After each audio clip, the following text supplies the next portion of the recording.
స్వామివారికి ఇప్పుడు మనకు మామూలుగా ముఖబింబం ఉంది, నేత్రాలు ఉన్నాయి, నాసిక ఉంది, అద్భుతమైన ఒక చిరునవ్వు మొహం మీద, ఆ, ఆ, అందమైన సుందరమైన పెదాలు ఉంది, కర్ణభూషణాలు ఉన్నాయి, చతుర్భుజాలు ఉన్నాయి, గోళ్ళు ఉన్నాయి, పాదాలుంది, హస్తంలో రేఖలు ఉన్నాయి,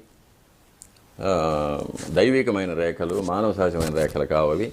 ఇలాంటివన్నీ ఉన్నాయి. అవన్నీ కూడా శిల్పంలో సహజంగా ఏర్పడినవి. అవి స్వామివారి యొక్క దేహం స్వయం వ్యక్తం అంటారు. మా శిల్పులు చెక్కిన దేహం కాదు, స్వయంగా స్వామివారు వచ్చి నిలిచిన అప్రాకృతమైన దేహం.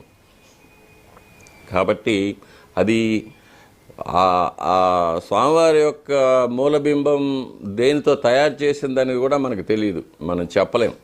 మామూలు శిలాబేరం లాంటిది కాదు అది. శిలాబేరమో, సుధాబేరమో, దారుభేదమో